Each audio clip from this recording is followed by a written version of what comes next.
With that, I want to call upon, let me introduce myself first. So I am Neeraj Bajaj. I lead the product management vertical for D2C initiative for Samsung. I am responsible for data analytics services for Samsung India and global subsidiaries. Okay, and also I work with CRM campaigns for India market. With that, let me also welcome guest today, Anshika.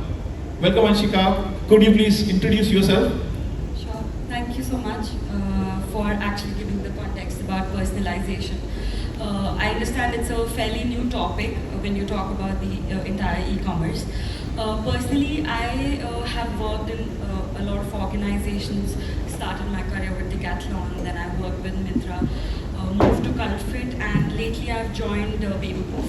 So I'm right now heading marketplace business here, where we sell other brands on Bewakoof, and definitely right from the marketing to the sales, personalization is key because Bewakoof has been known since about 11 years for its position in the market, right? Earlier, the focus was entirely quirky. You talk about those weird quotes written on the t-shirt to come this far where our focus is expressionism, and we really focus on what people want, and we ensure that our position in the market, where we have been the leading D2C brand for the customers, we make sure that we are in the area of 18 to 25 or 28 years age, and we've been doing a successful job in targeting Gen Zs, which has been a tricky part lately. So yeah, I think I've been proudly working at Bewakoof. Thank you, Anshika. Great. And we have our next panelist with us, Ashish Himtani. He heads the customer experience for Tata-Cliq. Ashish, could you give us some of your brief about what you do and how do you contribute to Tata-Cliq? Sure, Neeraj. You rightly described that. I've had almost 12 years of experience in customer experience industry, and for the past couple of years I've been heading experience charter for Tata-Cliq. And the topic is very pertinent even for customer journeys that extend post-purchase as well, right? So from a customer experience standpoint, I would say the way we've crafted our strategy for different lines of businesses at Cliq is threefold, right? So as part of Cliq, we've got three businesses: Tata-Cliq Marketplace, which is very similar to how a Flipkart, Amazon operates. The target segment is a price-sensitive customer looking for a specific product, goes on the search button and makes a purchase. The second key business is Tata-Cliq Luxury. It is, the target segment is very brand-focused audience focused on exclusivity, brands, the assortment, as well as sustainability. And the third line of businesses, we very recently launched Tata-Cliq Palette, which is all things beauty, right?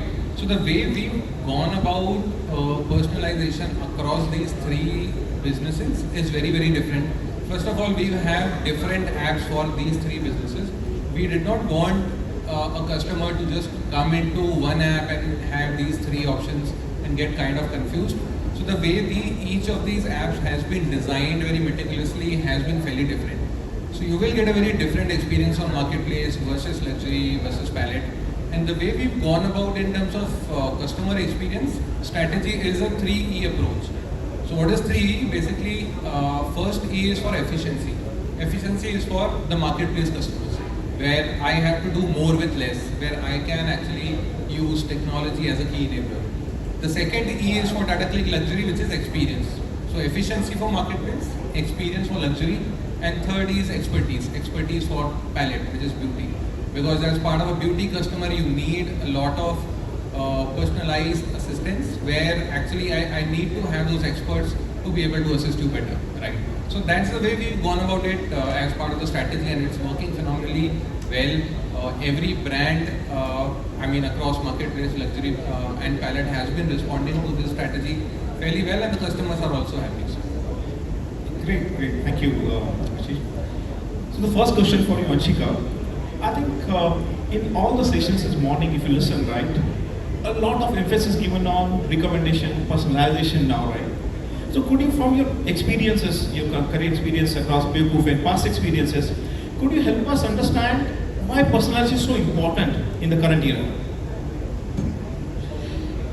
Okay, so I think personalization is important in all the areas, right from how you acquire, who you acquire, from there to, let's say, how do you sell them, how do you convert them, how do you retain them, to also what you exactly sell, right? So personalization is very crucial in each journey, right from whom to sell, how to sell, where to sell exactly, and what to sell. So I think it's crucially important. I'll give you some examples. It's fairly known fact, available on Google. Flipkart, for that matter, has improved their conversions in the past few years by about 15% just by app personalization. Here I'm only talking about after the acquisition. Similarly, while I was working at Cult, we saw great results. We were doing the mix of both, where personalization right from whom we are acquiring, what is the TG that we want to target, which will resonate with our brand value, brand name, services that we provide. From there to what exactly are we able to sell them, right from cross-sell, upsell, etc. And we were able to really improve our CTRs and conversion by an average of 18%. So I think from a business perspective, definitely for me, business is it takes first place. And from business perspective, it is really, really crucial if, like Lipsa was mentioning in the earlier session, that a lot of brands have 65% of dormant audience, right? And that's sitting there, right? So instead of letting them reach there, how can you get the max? How can you increase their lifetime value? How can you increase their ticket size? So all of that will only come when you give them what they want. While you're giving them what they want, which will be their first instance when they come to your app. Apart from that, how are you able to get them back and do more upsell and cross-sell? So their personalization is very important. Apart from that, what to buy as well, like I was rightly mentioning earlier in Bewakoof, we've done a great job in that. So I think very important is, what is your curation strategy? What is your strategy in terms of ensuring you have what your customer wants? So like we have certain matrices, because what a customer wants usually gets very subjective, right? Your perception about, let's say, what a Bewakoof customer wants versus mine in future could be different, because we are very, very trend oriented. We're also working to be the fast fashion destination. So in that scenario, we can't just work on the existing data and say, just get like a black, blue, white t-shirt and it's going to sell. That's not what our TG is looking for. So really understanding what they're looking for and experimenting and objectifying the entire experience to say for each section of it, objectifying how do you say this is going to work, this is not going to work, so on and so forth. So I think it's entirely important, like the numbers I mentioned, to get the right revenue, and I think he would be the right person to mention about the customer experience. However, we have also seen with our customization line at Bewakoof, our NPS has gone really high. So I think people are happy when they get what they want, when it can be catered to their needs. Yeah, thank you. Thank you, Chitra. I think you covered almost all complete end-to-end journey for our customer, right? How he discovers the brand, how he discovers the product to make a purchase. And I think as per you, I think every touch point, if you are able to personalize, I think that your chances of conversion rate goes higher, your incremental revenue will be higher. So those are the key reasons, maybe in summary, personalization is very important for organization. So Ashish, on the same lines, I think we have a limited R&D team size, right? Limited resources to build on. Always, I'm sure you will be questioned, right? If product backlog, you have some personalization requirement versus generic feature requirement now, right? How do you really prioritize, and how do you take a decision that which requirement of personalization would be preferred over other features? So any experiences on that, could share please? Sure. And I totally echo Anshika's statement that if I were to summarize that, as part of personalization, you got to deliver right product or experience or service to the right customer at the right touch point of the journey, correct? So, I mean, pre-purchase, post-purchase doesn't actually matter. A couple of examples I'll give from a Cliq standpoint. And you rightly mentioned there has to be a priority in which you need to basically justify your ROI on different personalization projects, correct? So one of the key items how we gone about this was especially for Tata-Cliq luxury, and I just touched upon the 3 strategy, and E for experience stands for Tata-Cliq luxury. So within experience, one of the key programs that we launched was a program for the HNI customers. Now within luxury, for luxury, my already average order value is 8,000, 10,000, and within luxury, I am just talking about maybe 1% of the HNI population.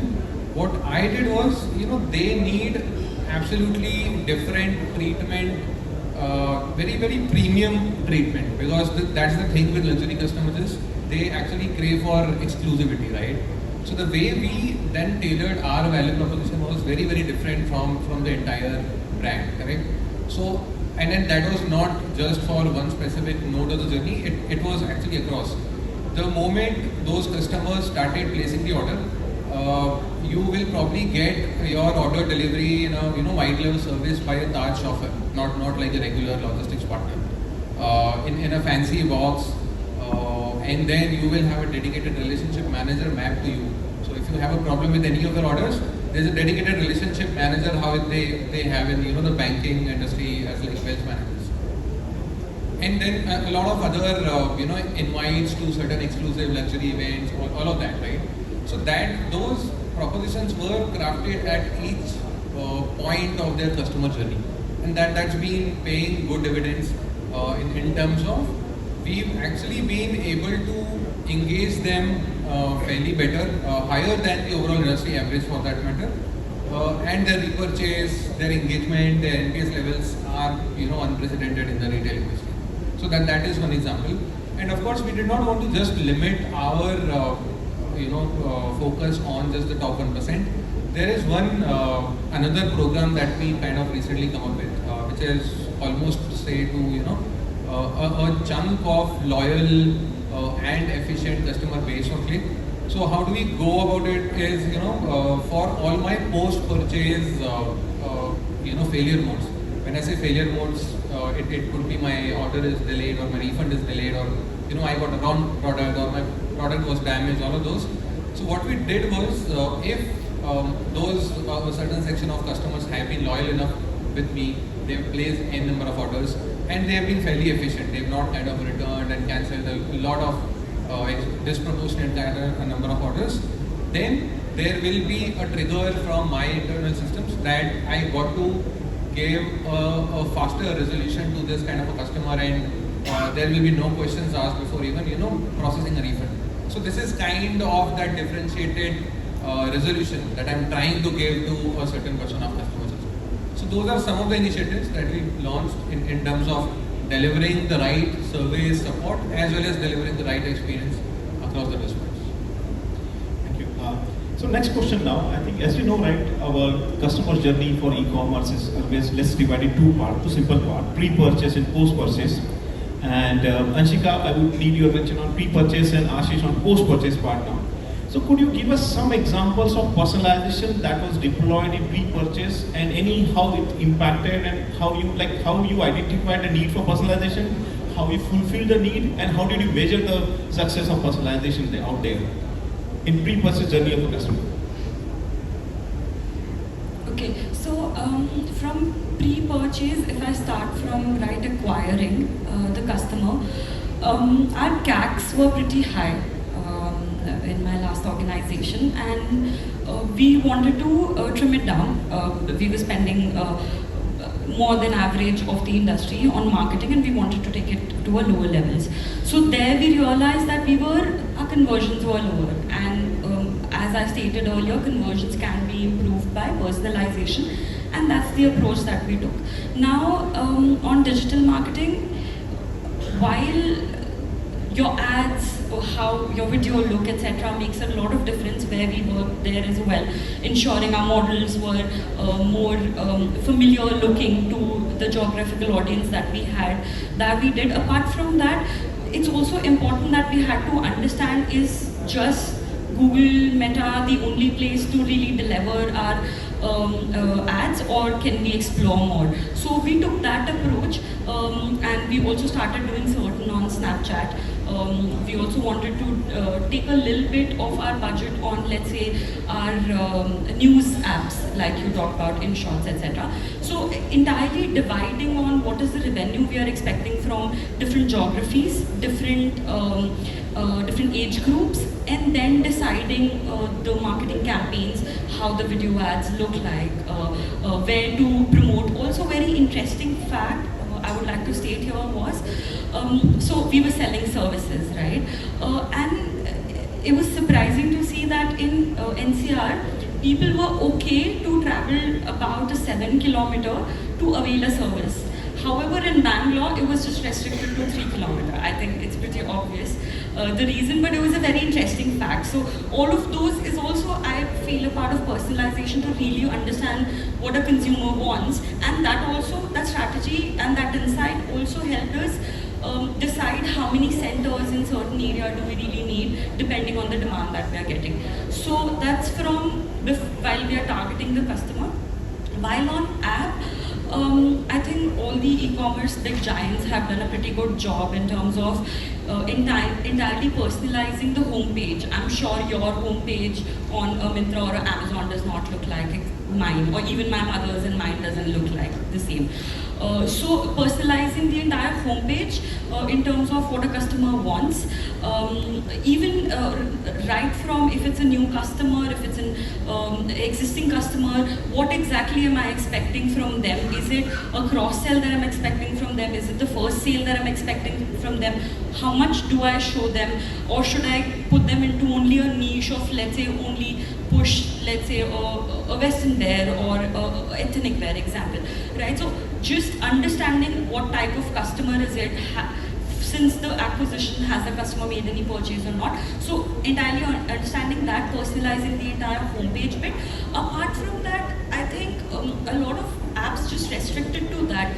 After that, there's a lot of scope, right from offer understanding, because I understood that a lot of my customers went crazy in B1 G1, even though I don't want to quote it, but the prices were giving, right? They would just go crazy if it's a B1 G1. So trying to understand if, let's say, a Delhi customer or an NCR customer would like a B1 G1, or let's say a Bangalore customer would like a value proposition where, for an example, there would be certain set of customers who would be okay to pay, let's say, 600 rupees for a product and okay to buy 3 if I'm selling them at a cheaper price. However, there would be another customer who's not value driven but ticket size driven, right? So this customer does not really want the product at 600 but is restricted at a 700 rupees from ticket size. So trying to understand and even personalize the offers makes a lot of impact. That we personally saw on the multiple apps that I've worked with. So that, and then at the end, while they're checking out, how long is the journey in terms of checkout? How difficult is it? What is the drop-off percentage? Understanding the reasons for drop-off, and could it be that certain set of your customers are using X type of cards, or maybe these are the customers who are really young and they don't have a lot of money to pay, so maybe put them into, like, offer them free no cost EMIs, or offer them pay now and you know, like lazy apps and all that. So it's really you need to understand who your TG is, segregate the cohorts, and not just segregate depending on their buying power, segregate in terms of what they're looking for, how they behave at different touch points. So I think, yeah, that summarizes it all. Thank you. And just to add a point, on pre-purchase versus post-purchase, I think cost of acquisition is any which ways for businesses 3 times the cost of retention. So the way personalization works at acquisition is all the more critical at retention also, because at retention stage you have the entire customer data. Now what do you basically decide to do with that? how do you want to resolve better for the right customer, so that you eventually, as part of post purchase, start looking at the increased lifetime value and retention rates for those specific cohorts where you're actually doing those experiments, and then measure the increased effectiveness versus the cohorts where you are actually not doing anything at all. So that kind of gives, again, the incremental approach. I think indeed, I think very well called out actually, right? As you rightly said, right? My affordability, my accessibility, right? All these are the very awareness, right? And my trendy nature, Gen Z traits, all of these attributes are taken into account when you are making a pre-purchase personalization. So Ashish, on similar line, you just said, right? So now, when somebody made a purchase now, right? The post-purchase experience is more critical for us, as you rightly called out just now. Retention is a key for us now, right? At this stage, and most of the time, the retention impact kicks in after the transaction is done. So could you help all of us know, like, what are the personalized experiences which one should offer as a post-purchase experience?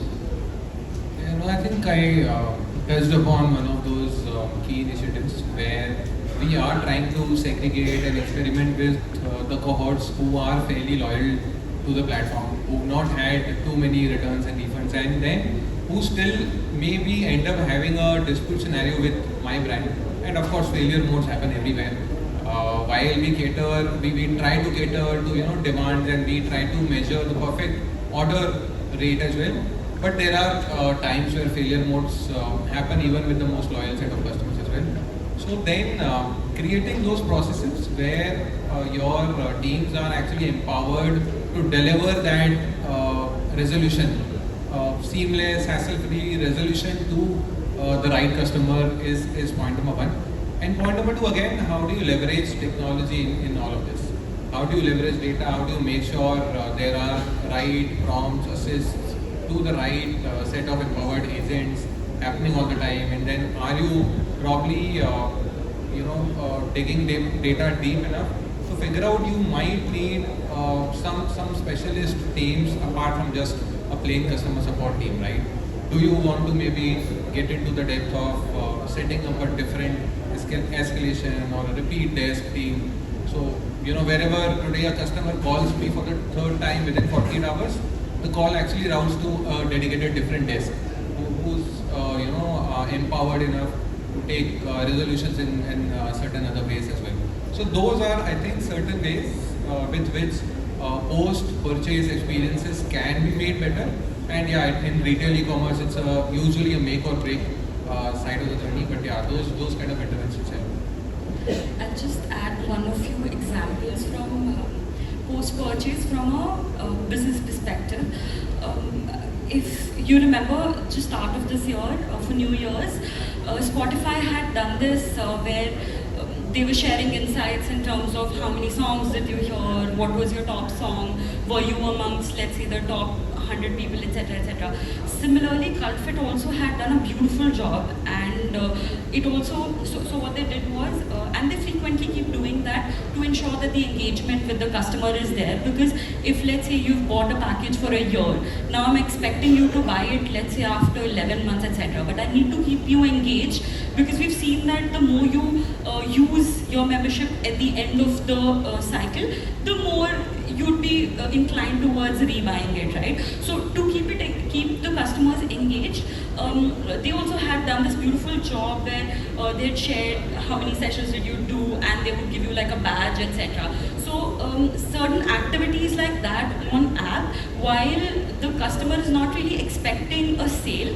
but ensuring that they continue the brand recognition and continue the association that they had when they started the journey. So it's very, very important from that perspective, so that you can have a better sell-throughs or better retention rate while it's their turn to really buy it. Nice. So interestingly, so pre-purchase, post-purchase, now a lot of personalization being discussed now, right? But I'm sure as an organization, we face a lot of challenges when how much of personalization to be deployed, right? So, Ashish, this question for maybe let's go. This question for Anshika. Anshika, could you help us understand? In an organization, so now we know there's a huge value personalization brings in, conversion is high, but a lot of time you face challenges, right, to make the implementation happen.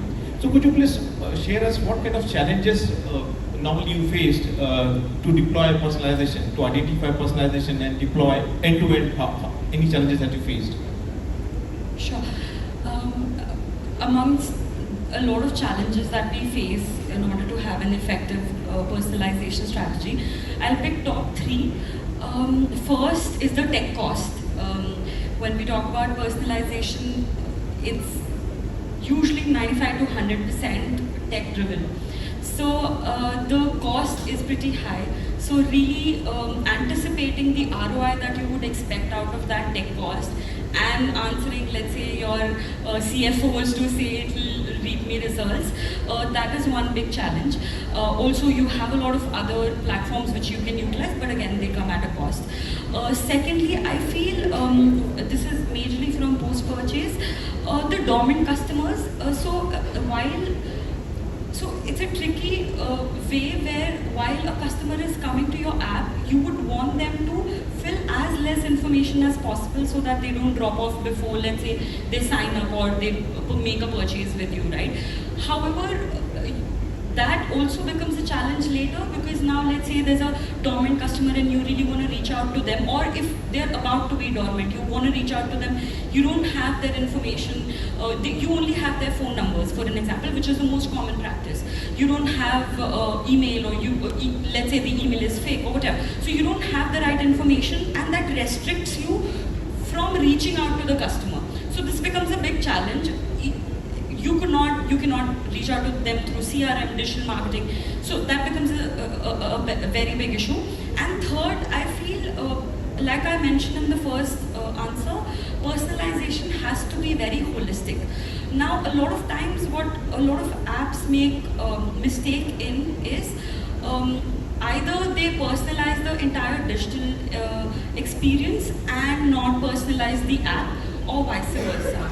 Because if, let's say, you get the right customer, but they're not able to see what they wanted, maybe, let's say, you had shown them an ad of a really good looking footwear, right? They come to the app, for XYZ reason they drop off. Now, they wouldn't have the link to go back to the same shoe again, right? So they would have to come to the home page. Now, in the entire home page, let's say, shoe's not even visible, right? Or takes a really, really low priority. That becomes a problem. So personalization entirely is really essential. Obviously, it takes time, it takes a lot of money, but has to be done if we want to make sure that we have the best results. Good. So I think very valid point, right? The amount of customer time we can get on e-commerce is so critical now, right? Some people say 3 seconds, some people say 7 seconds. There are different measures across each domain of e-commerce vertical, right? And if I'm not able to find what I'm looking for, the chances of customer drop-off is very high. So this is why I think definitely personalization will help us, and maybe such insights when you present to your organization typically, right? And maybe then you can justify and overcome the challenges that you face for deploying personalization. So Ashish, now I think we know challenges, we know personalization is, Anshika said, right, 95 to 100% is the complete core R&D work now, right? High cost R&D work. So, at the end of the day, towards leaders or business stakeholders, how do we justify what is the ROI we achieve with personalization? So, any such measures and the second part is how much time one should wait to observe the effect of personalization. So ROI for personalization, how do you measure? And second thing is how much time one should wait to observe the results of personalization? Sure, now I think pertinent question, and when we are just talking about ROI of a specific attribute like maybe say personalization, we've got to factor in causal ambiguity, that there should not be multiple moving parts happening for the same customer cohort, and then we are not able to attribute what actually happened with what intervention. So absolutely, I would suggest the way that we've gone about it is a test and learn approach. Go about it in certain customer cohorts, bring in the interventions, and of course, one of the critical ways to address or prioritize those experiments is, of course, from the voice of customer. There can be, those can be unstructured voices of customer. Those could be structured, feedback surveys come to you. Then you basically devise your problem statements and then the appropriate customer cohorts where you want to actually do those experiments, and then keep rest of the factors as is, and then try to measure maybe in terms of impact. I would say the two key North Star metrics that we usually measure is the lifetime value and the retention, or the repurchase. We also measure one of the key metric that is called a detractor win-back rate. So detractor is somebody who's given me a negative rating out of 10. He's probably not happy with the service or the product. But then I keep a track of detractors when we implement any program, so that it will give me a sense of effectiveness of my program, basically, right? The way we measure is what percentage of those detractors actually ended up making a repurchase on my platform in the next 90 days.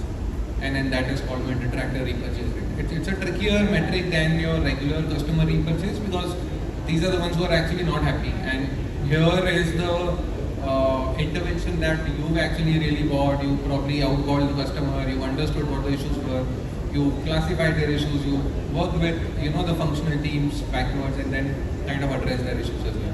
So I think lifetime value and the win-back rates will give us those stories if the interventions are working. And how do you see biggest challenges now in a business environment, right? You build personalization, and the engine will take time to learn and deploy, bring the best of results now, right? So any such time span in Tata-Cliq experience, or maybe speaking Bewakoof typically, one should wait, let's say a week, 2 weeks, 1 month. What's the period of time one should wait to really measure the results of personalization or outcome of personalization? I think the go-to approach is at least look for 90 days period, so that it accounts for seasonality and all the other sale triggers as well. And then you understood the impact within 90 days is the point where you start adding more use cases. For example, one of the programs that I was talking about, that resolving it in favor of customer in case of dispute scenarios.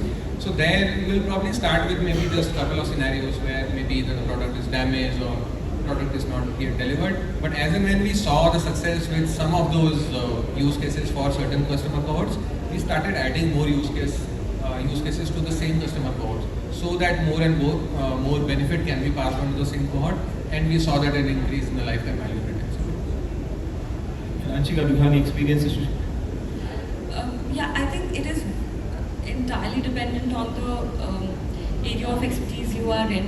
It will vary from app to app, industry to industry. Like for services, when I was working, you really need to understand when would that be period.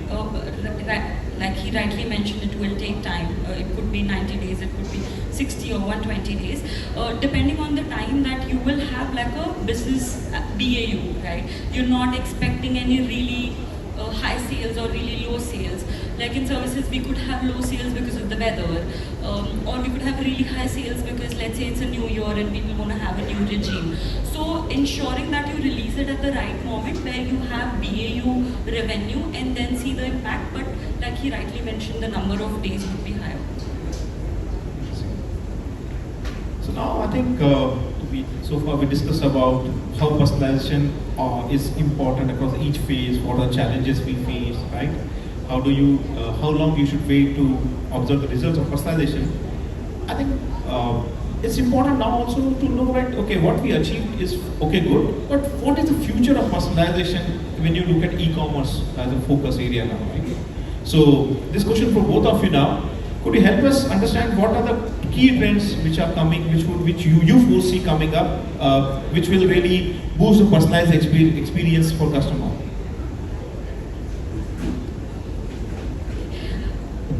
I can think of few examples here where I think the leap has already taken and we are headed in the right direction. One is definitely the chatbot, AI chatbot. Maybe from this perspective, you can share more insights. However, I've seen like Myntra has recently launched Stylus AI. They had also launched social sales, right, where influencers are selling, etc. Because that's what, let's say, the Gen Z or the particular audience needs. Businesses launching new businesses within themselves is also a way of personalizing, because let's say a Gen Z customer is very unhappy to not being able to find very fashionable clothes. So I think we're headed in the right direction. Also, when I was pondering on the same thought in the morning today about what next, apart from where the work has already initiated, I thought just like, you know, when we used to be, or a lot of people are on Facebook, we had to feed or we had the option to mark like who's my brother, who's my sister, who's my mother, so on and so forth, my relations or my friends, etc. I was just thinking it, you know, I'm thinking it out aloud here. Maybe in future we can work in a direction where my e-commerce platform itself has an area where it's a social media. Why and how personalization will help is, for an example, in 10 days it's my mother's birthday. So I will get in a feed that your mother had been, let's say, looking for, let's say, a sari of pink color, and it's her birthday 10 days later, why don't you buy a gift for her? I was just thinking, maybe this could be something that we could work upon. Interesting, of course. So building on relationships, understanding, decoding relationships, right, and understanding what are the key milestones of those relationships are, right. So somebody, you may be able to know, right, hey, this person may get engaged now and getting towards marriage. After getting into marriage, definitely he may need a house to make a house to home, what kind of stuff he need. All of that experiences could be understood as a life of customer, and maybe you could personalize. Correct. And we know from a product perspective, personalization has worked wonders when it comes to gifting industry. So I think just include that and make it like the future social e-commerce. Just a thought. And Ashish, what do you think? What kind of personalization trend that you see in the future, which we will be realizing it shortly? Sure, and I think it's already there. 1 degree beyond personalization, which is hyper personalization, right? So when we say that we've kind of created certain customer cohorts, personas, basis, purchasing, behavior, buying history, all that. So those are still a little generic to a certain extent, but taking another degree, saying, one tailored proposition to individual customer. So that is the level and extent of hyper personalization that we are currently looking at. There are numerous platforms trying to leverage data, and again, I think one of the challenges today that they've been facing is the completeness and the hygiene of data. Otherwise, the recommendations are plenty. Basis your buying behavior, basis your interaction behavior, I can understand what has been your preferred channel. Okay, today maybe I can catch you on a conversational chatbot, but I've seen, I can actually get data that you called me 10 times before, you actually ordered this brand, your size is XYZ, whatever, and then those bases, all those inputs, the services, the experiences can be tailored enough. And then that's actually happening for every customer in a lot of networks. Indeed, I think what you rightly said. I think to my experience also, I see one of the trend which is, I believe, is search, which is a very important part of surface on e-commerce platform, getting transition to a conversational search. And when you get to conversation with a search or a bot, a lot of recommendation engine, everything gets kicked out of it. So I also believe that going forward in next few years, we see 30 to 40 purchases on e-commerce were initiated through a search. So that could be another trend to observe. So I think that's all we had from the questions that I had for you guys. Any conclusion remark would like to share to our audience on key message on personalization? Key takeaway, any key message you want to say? I think one of the key takeaways would be approach your customer segments cohorts differently. try to understand what right products, services, experiences to offer to the right set of customers at right nodes in their journey across the right channels, of course. So that is pretty much the case. Quite similar, just that data analytics is very crucial part of personalization. So if you're thinking of starting a journey in personalization, start with data analytics, data insights, move to personalization, come back to data insights, and keep that rigor going, because both of them have to go hand in hand. And just make sure in the process you don't forget your brand value, your brand direction, because personalization cannot come at a cost of your long-term strategy. So don't get mesmerized with the short-term impact that it can create while thinking long-term. Yeah, thank you. Thank you so much, Ashish and Anshika. So now it's time for audience to ask any question to our panelists. One question. Yeah, please. Can you mic? Also, I would like to understand your view as well. You've been in the industry for such long. So what, after the question maybe.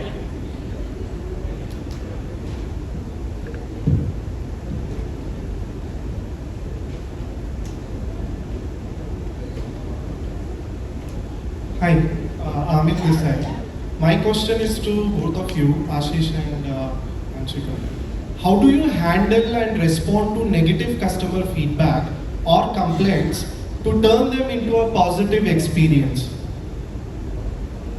Sure, so maybe I'll talk about it. The way we've gone about it usually is two-pronged, right? So the first step for me is, am I capturing enough customer insight, which is the negative as well as positive feedback?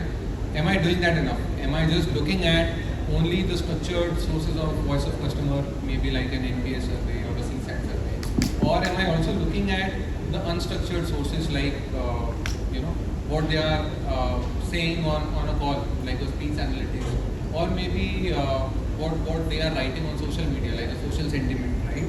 So as long as my part one, which is if I am capturing this entire voice of customer fairly comprehensively across all the sources, now comes my step two. Am I turning these insights into actions? So of course, I can show fancy green and amber and red color dashboards to my management, showing that I'm capturing these insights. But actually, are these turning into actions is again my responsibility. So the way we've gone about it is week in, week out, get a comprehensive voice of customer, classify what part of the journey is being broken for what set of customers, classify and then basically action it with the respective teams. If certain cohorts of customers have had a negative experience around refunds, I'll probably go to my finance team, saying that this payment mode probably had a disproportionate share of refund delays this month or this week, all of that. Similarly, if I've had delayed delivery issues, then I'll probably reach out to my supply chain team, suggesting that some of the logistics partners have disproportionately contributed all of that, right?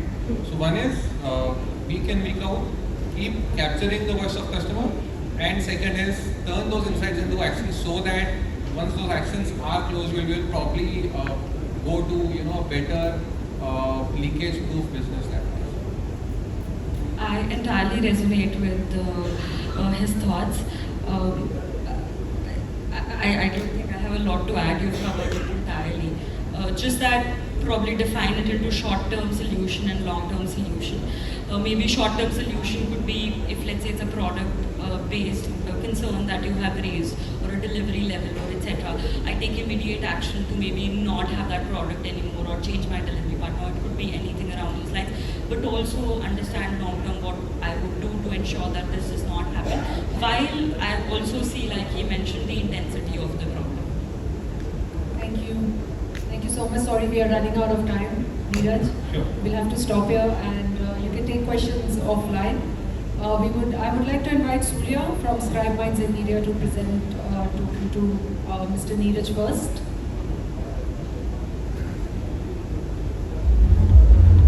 Stage up for the awards. Please hang on. We will start with awards by 5 o'clock. Thank you so much.